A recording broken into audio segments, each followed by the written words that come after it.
Hey there, Kate Bora and Fiona Pearman. And this week we're digging into a really important conversation that we have week in, week out with clients in one-to-one coaching and also in our bespoke leadership programs, and that is the importance of clarity. One of our philosophies is that clarity creates confidence, it creates certainty, and it creates courage. But I think one of the challenges around clarity is it feels unconsciously like it should be easy. I should know what I want. I should know what my goals are. I should know what career goal I want to set.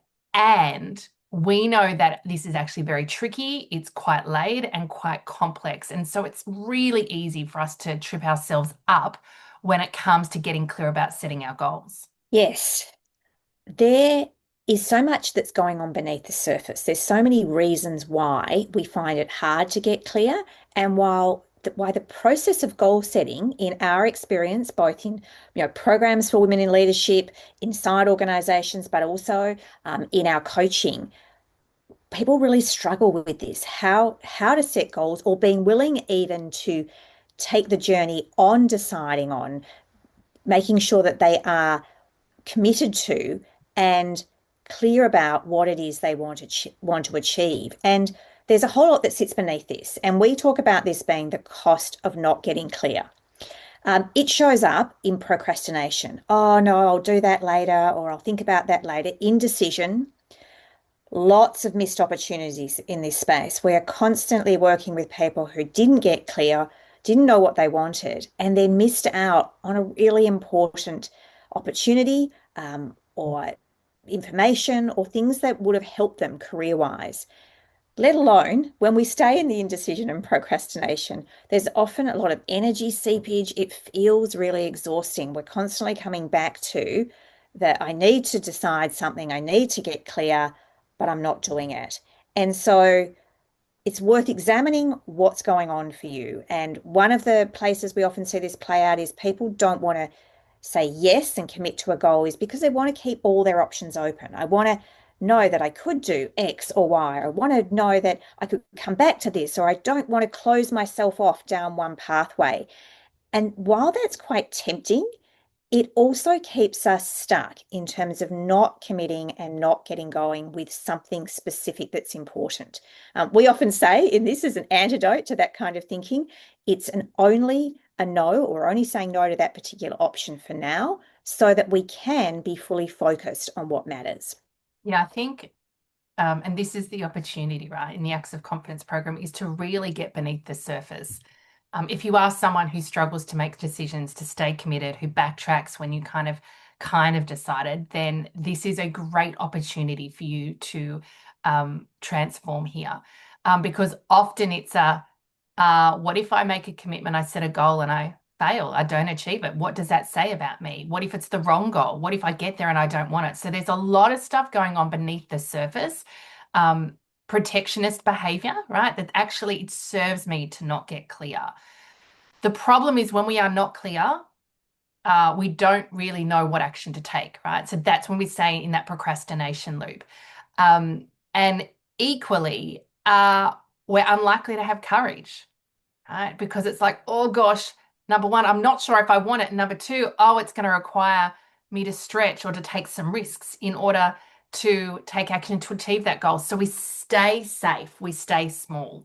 So this can be a big topic for a lot of people. Pay attention to what's going on for you as you start to get into the detail. Um, what are you saying yes to? What are you saying no to? Can be a really useful self-coaching question for you to be able to dig into. We want you to get really clear about who you are, what you want, where you want to go to set some direction. To Fiona's point, it's a no for now. But the clearer you are about what your priorities are, you only have finite capacity, right? Emotional, mental, physical, time, budget, other resources to be able to uh, focus and take action on your goals.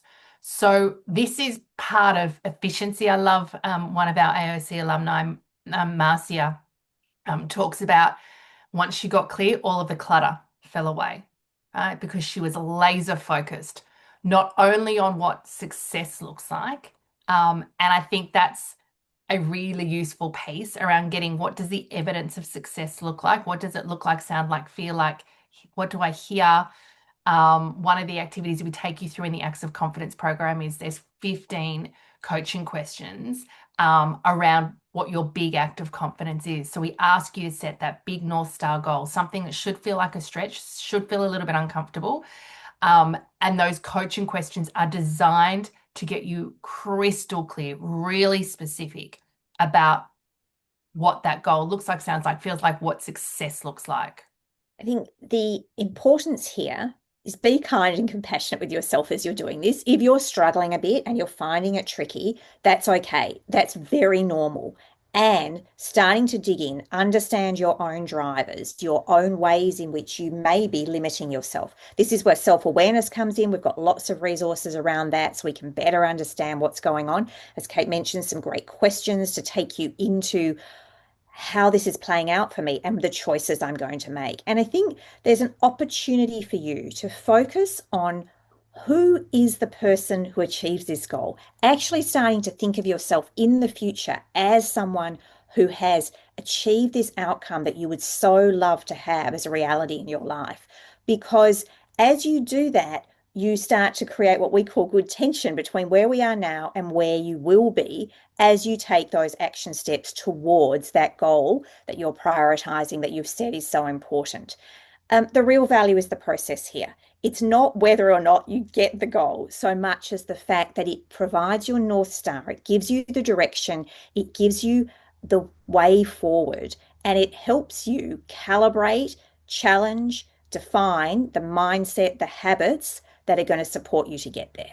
We're going to leave it there. If you've enjoyed today's confidence conversation, we'd love to hear from you. And of course, we'd love for you to share it with someone who you think might benefit from it. If you want to dig into more of these conversations, head over to our YouTube channel, do us a favor and hit subscribe. Over 400 videos on lots of different topics where we're covering off on different aspects of confidence, action taking, goal setting, presenting skills. Lots of clients over there sharing their stories of the impact of the transformation of their Acts of Confidence program experience. And of course, if and when you're ready to go deeper with your relationship with Core Confidence, visit our website, coreconfidence.com.au. Thanks for tuning in today. Don't forget to hit subscribe on your YouTube channel for more insights on confidence, leadership, and complex work environments. We drop new videos regularly and we'd love to share them with you.